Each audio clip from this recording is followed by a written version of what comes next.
మాతృభూమిపై ప్రేమను ఉంచి దేశ దేశముల కీర్తి గడించి కదిలి వచ్చినాడదిగో మన అన్నా. గ్రామ గ్రామమున తిరిగి మన కష్ట నష్టముల నిరిగి అభివృద్ధి పరుచుటకు అన్ని దారులను తెరిచినాడు ఇతడే. పైలా ప్రసాదన్నతో కలిసి నడుద్దామన్నా, ఎన్నడు చూడని అభివృద్ధిని చూద్దామన్నా. పైలా ప్రసాదన్నతో కలిసి నడుద్దామన్నా. మనందరం కూడా సైనికుల్లాగా ఈ పైలా వ్యవసాయం నుంచి మనందరం కూడా సైనికుల్లా పనిచేయడం కూడా జరిగింది. అయితే టికెట్ తెచ్చుకునే విషయంలో కూడా అనేక రకాలైనటువంటి ప్రయత్నాలు కానీ మన ప్రయత్నంలో ఎక్కడా కూడా లేదు. అయితే మనందరికీ తెలుసు, సారు మన మాడుగుల నియోజకవర్గంలో అనేక డిజిటల్ క్లాస్ రూమ్లు ఇచ్చారు. ఒక సున్నితమైన మనస్తత్వంతో ముందుకు పోవాలని చెప్పేసి ఎవరిని ఒప్పించకుండా సున్నితమైన మనస్తత్వంతో అందరినీ కలుపుకొని ఇవాళ మాడుగుల నియోజకవర్గం పరిస్థితి మీకు తెలుసు. టీడీపీలో అనేక గ్రూపుల కింద ఇడిపోయి ఇవాళ గౌరీ రామానాయుడు గారు పార్టీని పూర్తిగా సర్వనాశనం చేసే పరిస్థితికి వచ్చారు. మీ అందరికీ తెలుసు. ఇందులో చాలామంది ఆయన పరిపాలనని ఇసుకుపోయి పార్టీ మీద అభిమానంతో మనసు చంపుకొని వాళ్ళ పార్టీలో నడుస్తున్నారు. మనందరికీ తెలుసు. ఎందుకంటే పార్టీ అనేది ఉంటే మనం ఉంటాం. పార్టీ ఇవాళ కాకపోయినా రేపైనా సరే ఒక మంచి నిర్ణయం తీసుకుంటుంది. చంద్రబాబు నాయుడు గారు ఒక మంచి నిర్ణయం తీసుకొని పైలా ప్రసాదరావు గారు లాంటి మంచి వ్యక్తిని ఎమ్మెల్యే అభ్యర్థిగా ప్రకటిస్తారని చెప్పేసి మనందరం సైనికుల్లా పనిచేయడం జరిగింది. అయితే పైలా ప్రసాదరావు గారు కూడా మన ఆశయాలకి అనేక మంది నిరుద్యోగ యువతకి ఈవేళ ఉద్యోగాలు ఇస్తా మంచి కార్యక్రమాలు చేయడం జరిగింది. ఆయనకు సంపాదించుకున్న దానిలో కొంతైనా పేద ప్రజలకు సాయం చేయాలనే ఉద్దేశంతో ఈవేళ మాడుగుల నియోజకవర్గంలో 2007 నుంచి మనందరికీ తెలుసు. 2007 నుంచి ఇంతవరకు అలాగ ఆయన సర్వీస్ చేస్తూనే ఉన్నారు. మనం చూస్తూనే ఉన్నాం. మనందరం కూడా ఆయనతో ప్రయాణం చేస్తున్నాం. ఎందుకంటే ఏ రోజైనా సరే ఒక మంచి నిర్ణయం రాకపోతుందా, మనందరికీ మాడుగుల నియోజకవర్గంలో ఒక మంచి ఉందాతనంతో మనం ముందుకు వెళ్ళబోతామన్న ఉద్దేశంతో ఇన్నాళ్ళు పెట్టి మనం వేచి చూసాం. ఎన్ఆర్ఐస్ అందరూ కూడా కలిసి చంద్రబాబు నాయుడు వాళ్ళని కూడా అర్థించడం జరిగింది. మన రాష్ట్రానికి ఏదైనా మీరు కూడా చేయాలని చెప్పడం జరగడంతో వాళ్ళు ఆ ఫండ్స్ అన్నీ తీసుకొచ్చి వాళ్ళ రాష్ట్రంలో ఇంప్లిమెంటేషన్ అనేక ఇవాళ క్లాస్ రూమ్స్ అయితే డిజిటల్ క్లాస్ రూమ్స్ అయితేనేమి అంగన్వాడీస్ కానీ విద్యలో కానీ వైద్యంలో కానీ అన్ని రకాలుగా కూడా అనేక వాళ్ళు ఫండింగ్ చేస్తున్నారు. అనేక రూపాల్లో వాడుకొని ఎన్ఆర్ఐ కోటాలో ఎలాగైనా సరే వాళ్ళకి కూడా టికెట్లు ఇస్తామని చెప్పి ఆశ చూపారు చంద్రబాబు నాయుడు గారు. 3000 స్కూళ్ళకి డిజిటల్ క్లాస్ రూమ్స్ ఇచ్చారు. అందులో మన విశాఖ జిల్లాలోనే చాలా ఎక్కువ క్లాస్ రూమ్లు ఇచ్చారు. అందులో మన మాడుగుల పైల ప్రసాద్ గారు సొంత డబ్బులతో ఇవాళ ఒక్కో డిజిటల్ క్లాస్ రూమ్ 1,50,000 రూపాయలు మీ అందరికీ తెలుసు. అలాంటివి మనకి సుమారు 70 ఇచ్చారు ఇక్కడ. అంటే తక్కువేం కాదు.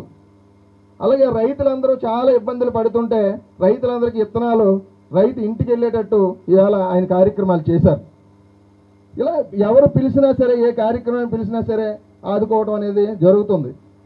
అందులో ఏంటంటే మన ఇక్కడ మాడుగుల నియోజకవర్గంలో రామానాయుడు వల్ల చాలామంది సఫర్ అయ్యాం. పార్టీ పాడైపోతుంది. పార్టీ మాడుగుల నియోజకవర్గం కంచుకోట, ఇలాంటి కంచుకోటని పాడు చేస్తున్నారని ఇబ్బంది పడ్డలో అందరం కూడా ఇలాంటి నాయకత్వాన్ని గుర్తించి మాడుగుల నియోజకవర్గంలో పైల ప్రసాద్ లాంటి నాయకత్వం ఉంటే బాగుంటుందని చెప్పేసి చెప్పారు. అధిష్టానం కూడా ఆయనకి అలాంటి గైడెన్స్ ఇచ్చింది.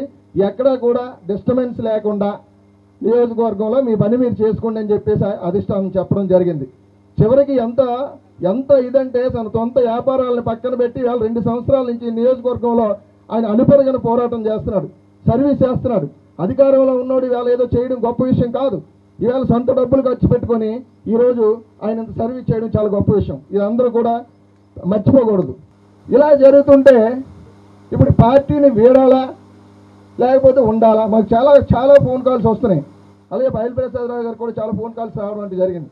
పార్టీని వదిలేద్దామండి, పార్టీ మారిపోదామని కొంతమంది, ఇండిపెండెంట్ చేద్దామని కొంతమంది, ఇలాగ రకరకాల ఆలోచనలు.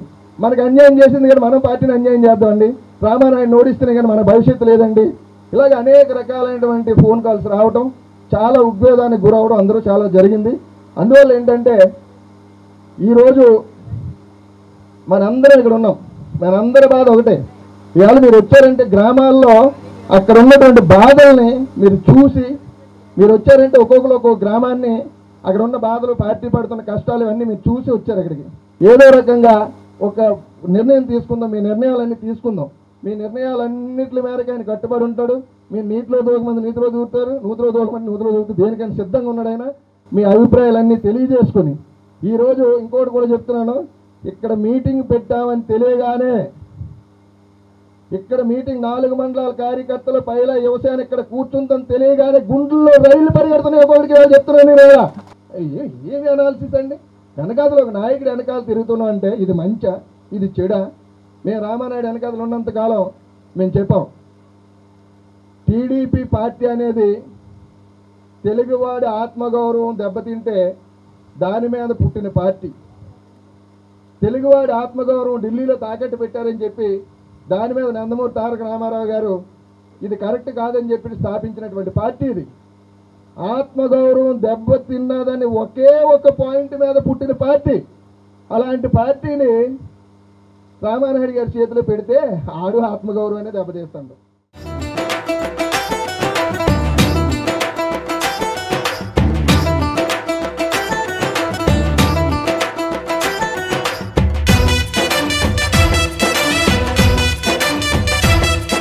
చంద్రపాలెం గ్రామం. నేను ఎక్స్ నీటి సంఘం అధ్యక్షులుగా 8 సంవత్సరాలు చేశాను. ఎన్టీ రామారావు పెట్టిన కాడి నుంచి నేను తెలుగుదేశం పార్టీలోనే ఉన్నాను.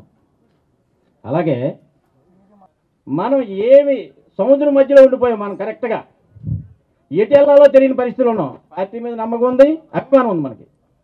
అలాగే ఎటు పోవాలని పరిస్థితిలో మహానుభావులాగా దేవుడిలాగా ప్రజాప్రసాద్ వచ్చాడు కాబట్టి అతని చెట్నీళ్ళలో మనం అందరం ఉన్నాం. లేకపోతే మన పరిస్థితి ఏంటి? మనం ఎవరి దగ్గరికి వెళ్తాం? మనం ఎవరితో చెప్తాం? ఎవరికైనా చెప్పగలమా? ఈవేళ అతను వచ్చి నిజంగా సర్వీస్ చేసి ఉన్నాడు కాబట్టి మన అందరం ఈ చెట్టు కింద ఉన్నాం. లేదా మన పరిస్థితి ఏంటి చెప్పండి? ఎవరి దగ్గరికి వెళ్తారు? వైసీపీలు నమ్ముతారా మనల్ని? నమ్ముతారా? మనల్ని నమ్మరు. రామారాయణ నమ్మడు కానీ మన ముత్యాలని నమ్ముతాడు మనల్ని. గంట కట్టుకుని ఉన్నాం మనం. ఎటు వెళ్ళినా ఊగిపోతుంది తెలుగుదేశం అని. అలాంటప్పుడు వైసీపీలు మనల్ని నమ్ముతారా? అలాంటి పరిస్థితుల్లో నేను చెప్పేదేనండి, తప్పనిసరిగా మనకు మంచి రోజులు వస్తాయి. మంచి వ్యక్తిని, డబ్బు అనే వ్యామోహం లేని వ్యక్తి మన చెట్టు నీళ్ళలో ఉన్నాం. నిజాయితీ మనకి అలా మనుషుల నీళ్ళలో ఉన్నాం. మీకు ఏ ఇబ్బంది లేదు, మనకి ఏ ఇబ్బంది లేదు.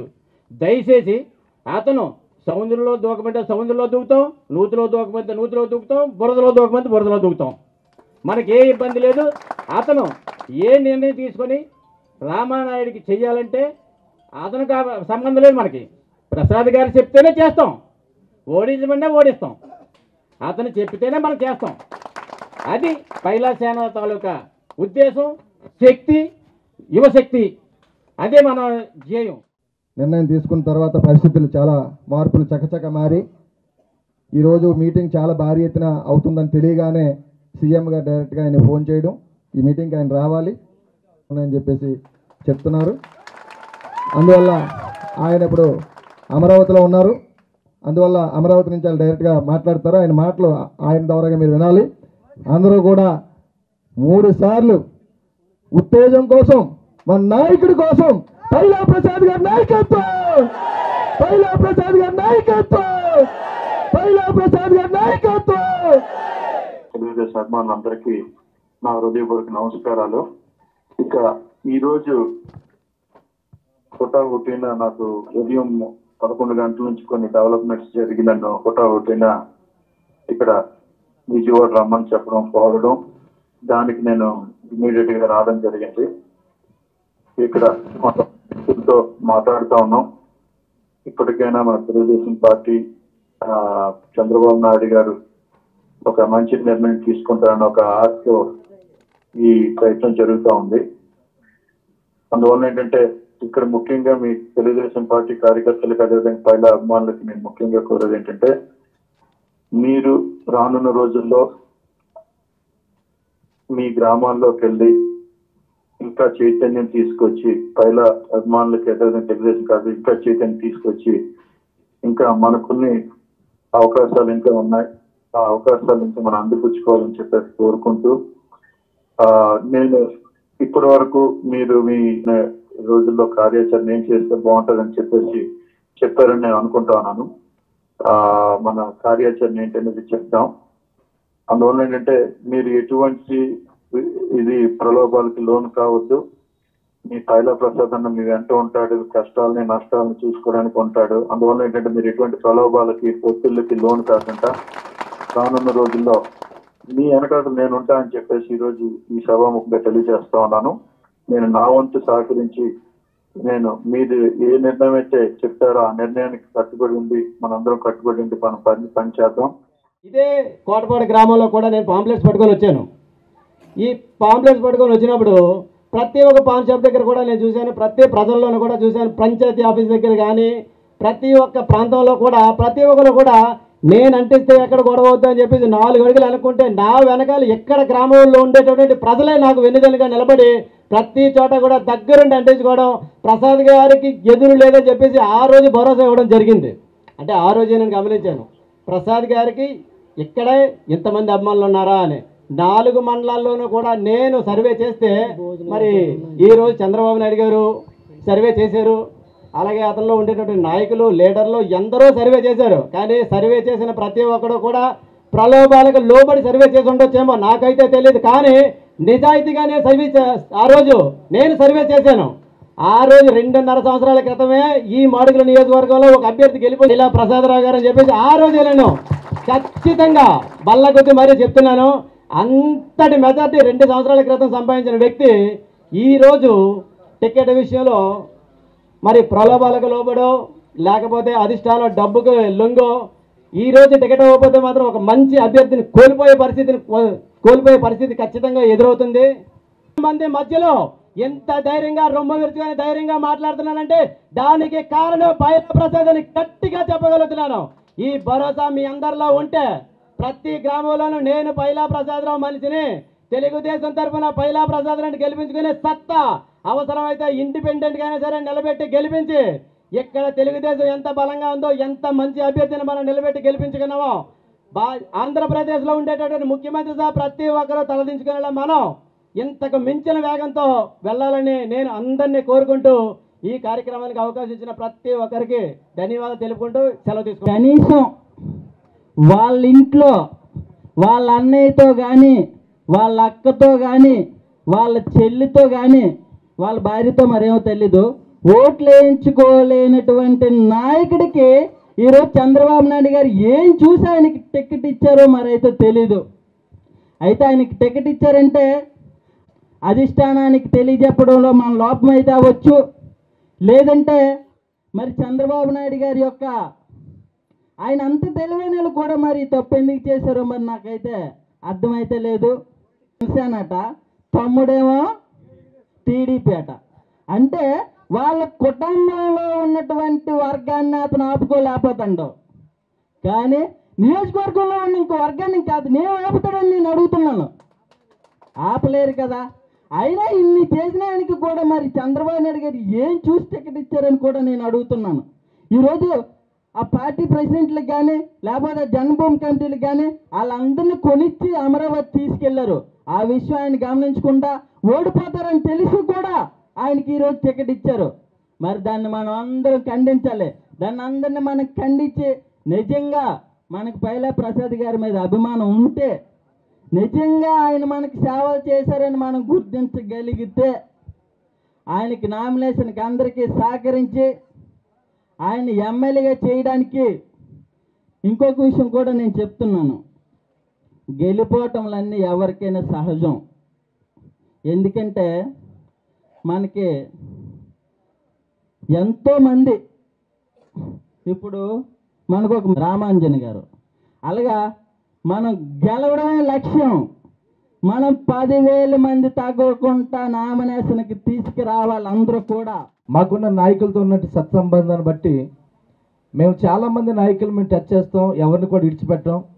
ఎవరి మనస్తత్వం ఎలాగుంటుందో, ఎవరి యొక్క నాయకత్వం ఎలాగుంటుంది అనేది మేము గమనిస్తుంటాం. అందరి కోసం మేము ప్రార్థన చేస్తాం. అయితే ముఖ్యంగా ఏంటంటే రామానాయుడు గారితో కూడా నాకు ఎక్కువ పరిచయం ఉంది. నేను ఎంత పని చేశాననేది ఆయన తెలుసు, తర్వాత నాకు తెలుసు. అయితే ఆయన వ్యక్తిగతంగా తీసుకుంటాడో తెలియదు, లేకపోతే గ్రూప్ రాజకీయం చేస్తాడో తెలియదు. ఖచ్చితంగా అన్యాయం అనేది మాత్రం ఆయన ఎక్కడైతే అనుకుంటాడో అక్కడ ఖచ్చితంగా ఆయన చేయగలుగుతాడు. మొన్న మేము అమరావతి వెళ్ళాం. అమరావతి వెళ్ళినప్పుడు వచ్చాం, సుమారుగా మేము 70 మంది వెళ్ళాం. 70 మంది మేము వెళ్ళినప్పుడు కూడా మాకు లోపల పంపించింది ఎంతమంది అంటే 10 మందే. వాళ్ళు ఎంతమంది అయితే తీసుకొని వచ్చాడో అంతమందిని లోపల తీసుకొని పంపించినారు. మేమైతే బయట వచ్చేమో నినాదం తెలిపిన తర్వాత మాత్రమే, అప్పుడు అధిష్టానం నుండి బయటకు వచ్చిన తర్వాత చాలామంది మీడియాస్ కూడా వచ్చి మీకోసం మేము లోపల తెలియచేస్తామని చెప్పేసి నరసింహారెడ్డి గారు వచ్చేమో ఆయన తాలూకు పరిస్థితి చూస్తే ఆ రోజు ఏమైపోతుందో తెలియదు, అలాంటి ఉగ్రుడిగా అయిపోవాల్సి వచ్చింది. ఎందుకంటే ఆయన దగ్గరికి ఇలాగా వచ్చి మా లిస్ట్ ఇలా చూస్తున్నారు, చూడగల వెంటనే ఆ లిస్ట్ ఇలా తీసుకొని నరసింహారెడ్డి గారిని వచ్చి ఇలాగా ప్యాక్ పెట్టి వెనక తోసినట్లుగా తోసి ఎంత చక్కగా వర్క్ మరి వాళ్ళని అలా తోసిస్తే సామాన్య ప్రజలను ఆయన దగ్గర తీసుకోగలరా? దయచేసి మీరు అందరూ గమనించాలని మీకు మనం చేస్తున్నాను. ఎందుకంటే బడుగు బలహీన వర్గాలను ఎవరిని కూడా చూడకుండా మంచి ప్రేమతో శాంతించుకొని వాళ్ళకి ఏ రకమైన సహాయం చేస్తే పనిచేస్తుందని అని చెప్పగలిగిన నాయకుడు మన పైల ప్రసాద్ గారు తప్ప వేరొకరు కాదని చేసిన సభాముఖంగా నేను చెప్పగలుగుతాను. మన నాయకుడు పైల ప్రసాద్ గారు ఖచ్చితంగా ఆయన రాబోతున్న దినాల్లో మనకందరికీ ఆయన ఉపకారం ఉంటాడు. ఆయన కావాలని మీరందరూ కలిసి మీరు దయచేసి ఆయన కోసం మంచి పట్టుదల కలిగి ఉండాలని, ప్రతి గ్రామంలో కూడా బలంగా ఆయన కొరకు పని చేయాలని మీకు అందరికీ మనం చేస్తే ఈ మాటలు నేను ముగిస్తూ ఉన్నాను. చంద్రబాబు నాయుడికి నమస్కారాలు. రామానాయుడికే సీట్ ఇస్తే మటుకు మాత్రం మాడుగుల మండలం రాదు, టీడీపీ కింద పోద్ది. టీడీపీ మీదకి ఎదగాలని, చంద్రబాబు నాయుడు అసెంబ్లీలో ఉండాలని, చంద్రబాబు నాయుడు సీఎం అవ్వాలంటే ప్రసాద్ గారికి సీట్ ఇస్తే మాడుగుల మండలంలో 170 మెజారిటీగా మేము ఆడవాళ్ళు మగవాళ్ళు మీ పార్టీకి సేవ చేసి ఎప్పుడు పెట్టో చేస్తున్నాం. మీ బంగారు ఉన్నప్పుడు ఎంటీ రామారావు ఉన్నప్పుడు కాడి నుంచి మేము ప్రజలకి పార్టీకి సేవ చేస్తున్నాం. ఆ సేవ చేసిన వాళ్ళందరికీ రామానాయుడు పక్క దోసినాడు. ప్రసాద్ వచ్చినాడని మేము ఎన్నో కోట్లతో పొంగిపోయి మేము అక్కడికి కూడా వస్తే మేము అక్కడికి వచ్చిన వాళ్ళు కూడా అందులో రాకుండా మా పేర్లు కొట్టేసి మమ్మల్ని కింద పరిచేసి నోపుకొచ్చి మళ్ళీ మర్యాదలు ఇచ్చినాడు. అలాంటి రామానాయుడు సీట్ ఇస్తే మీరు ఎప్పుడు కూడా సీఎం ఆలేరు. ప్రసాద్ గారు సీట్ ఇస్తే మేము ఎన్నో కష్టాలు పడి నీవు చేసిన పనులన్నీ ప్రజలందరికీ చెప్పి బోకర్లకు ఇచ్చినాడు. బోకర్లు ఏమి కూడా నీ పార్టీని పెద్దది చేయలేదు. ప్రసాద్ గారికి ఇస్తే మేము అందరం నిలబడి నిన్ను ఎప్పుడు కూడా సీఎంని చేసి మేము ఎప్పుడు కూడా నీకు అండగా ఉంటాం. చంద్రబాబు నాయుడు గారికి చెప్పేటంత వయసు అనుభవం మా వయసులో లేదు. కాకపోతే నిర్ణయం అనేది తీసుకునేది మీ చేతుల్లో ఉంది, అధిష్టానం మీద. కాబట్టి మీకు చెప్పాల్సినటువంటి పరిస్థితి కూడా రావడానికి మేము చింతిస్తున్నాం. ఎందుకంటే నలుగురిని కలుపుకొని వెళ్ళిపోయేటువంటి వ్యక్తి, యోధ్యుడు అయినటువంటి ప్రసాద్ గారికి ఇచ్చినట్లయితే అందరూ సహాయ సహకారాలతో ఆయన గెలుస్తాడనేటువంటి నమ్మకం మాకుంది. అదేవిధంగా ఒక ఆడపడుచునని కూడా చూడకుండా గవిరెడ్డి రామానాయుడు చేసినటువంటి అన్యాయాన్ని మీ దృష్టికి నేను ఇవాళ మీకు తెలియపరచడం కాదు, గత 4 సంవత్సరాల క్రితం లిఖితపూర్వకంగా పార్టీ ఆఫీస్కి కానీ మీకు కానీ నేను చేరవేశాను. కానీ అందులో ఎటువంటి న్యాయం కూడా నాకు జరగలేదు. నేను దాన్ని కోర్టు ద్వారా సాధించుకోవడం జరిగింది. అలాంటి వ్యక్తికి మీరు ఇచ్చారంటే అధిష్టానంకి అనగదొక్కడానికి ఉన్న పార్టీలకి అవకాశం దొరుకుతుంది. అది ఆడ మగ అని కాకుండా మీరు అది ఆలోచించి చేస్తే మంచిది. ఇంకొకటి ఏంటంటే పైలా ప్రసాద్ గారికి మీరు ఇచ్చినట్లయితే యూత్కి, యువతకి, విద్యార్థులకి అందరికీ కూడా సహాయ సహకారాలు ఉంటాయని చెప్పి మనం చేసుకుంటున్నాను. సార్ నమస్కారం అండి. చంద్రబాబు నాయుడు గారికి నమస్కారం. ఏంటంటే మాది గొల్లలపాలెం అండి. నా పేరు గొంగనేడు అండి. అంటే ఇప్పుడు చంద్రబాబు నాయుడు గారు చేసినటువంటి పని ఒకటి మాకు నచ్చలేదండి. ఎందుకంటే గతంలో రామానాయుడు గారికి ఎమ్మెల్యేగా చేశారు. ఆవేళ 4 మండలాల్లో కొల్లగొట్టినాడు, గ్రూపులు పెట్టాడు, రాజకీయాలు చేశాడు, సీనియర్ నాయకులందరినీ పక్కకు పెట్టినాడు. ఏదో చిన్న కుర్ర నాయకులందరినీ తీసుకొని వెళ్ళి చాలా బ్లాడ్గా గ్రూపులు పెట్టి చాలా బ్లాడ్గా ప్రవర్తించాడు. టీడీపీ అని చెప్పుకోనందుకే పేరు ఒకటే మిగిలింది తప్ప కానీ అక్కడ టీడీపీ వాళ్ళకి పనులు చేయలేదండి. వైఎస్ఆర్ వాళ్ళకి పనులు చేస్తాడండి. వైఎస్ఆర్ వాళ్ళకి తిప్పుకోవడం, వైఎస్ఆర్ వాళ్ళకి పనులు చేయడమే తప్ప కానీ అధికారం ఉండి కూడా దురదృష్టవంతులమండి. మేము ఈవేళ నిజంగా చెప్పాలంటే దురదృష్టవంతులమండి. ఎందుకంటే మాకు సరైన న్యాయం జరగలేదు. ఎందుకు జరగలేదంటే ఆయనకి ఆడున్నటువంటి గర్వం, ఆ గర్వం యొక్క ఆయనకు పోలేదండి. గర్భకం పోకపోతే అండి ఆయన నిజంగా ఆయన ఎమ్మెల్యే టికెట్ వచ్చినాయంటని సరైన నాయకులు సీనియర్ గతంలో ఎలాగో తప్పు చేశానని చెప్పేసి అది కూడా మనసులో ఉంచుకోకుండా నాయకుల్ని కలుపుకునే జ్ఞానం మాత్రం ఆయనకు ఇప్పటికీ కూడా లేదండి. ఎందుకంటే మరి ఈవేళ కూడా టికెట్ వచ్చిన తర్వాత సీనియర్ నాయకులు ఎక్కడెక్కడ ఉన్నారో సీనియర్ నాయకుల దగ్గరికి వెళ్ళి కలవాలి, సీనియర్ నాయకులతో మాట్లాడాలి, వీళ్ళ మళ్ళీ కలుపుకొని పోవాలి. మళ్ళీ అధిష్టానం మన టికెట్ ఇచ్చిందంటే మమ్మల్ని ఏ ముఖం చూసి మాకు టికెట్ ఇచ్చిందని చెప్పేసి సీనియర్ నాయకులు తీసుకెళ్తేనే కదండి ఆయన రేపు గెలుపొంది. ఇది ఎలా గెలుస్తాడండి? రేపు గెలడం. ఎందుకంటే వీళ్ళు రెండోసారి కానీ ఫస్ట్ సార్ అలాగే అయిపోయింది, రెండోసారి ఇన్ఛార్జిగా చేసినప్పుడు కూడా వైఎస్ఆర్ వాళ్ళకి ఆయన పని చేసినాడు తప్ప కానీ సరైన టీడీపీ కార్యకర్తలు మాత్రం ఆయన మాత్రం పని చేయలేదు.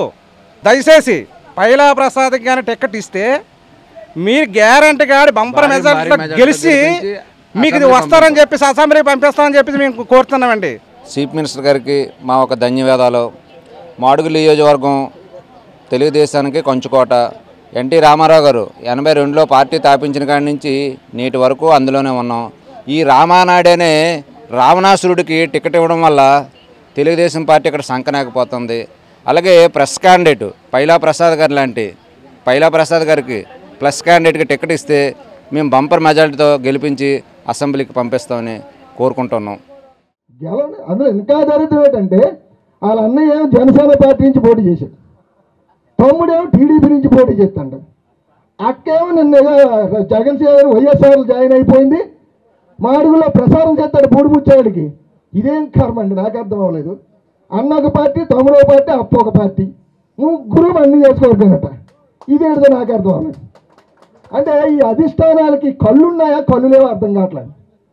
ఈ కళ్ళున్నాయా అసలు? టికెట్ ఇచ్చేవాడు కానీ కళ్ళున్నాయా? ఏడుదండి ఇది? వాళ్ళకి అండర్స్టాండింగ్ ఉంటుంది, ముగ్గురు ఎవడు దనుకుని మనకే కదా మిగులుతుందని.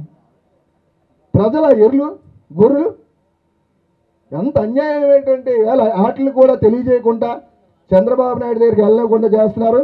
ఈ రోజు వెళ్ళింది కాబట్టి వాళ్ళు స్పందించారు కాబట్టి ప్రసాద్ గారికి కబురు ఉండాలి. అందరూ యుద్ధానికి సిద్ధమా? పైలా ప్రసాద్ గారి నాయకత్వం.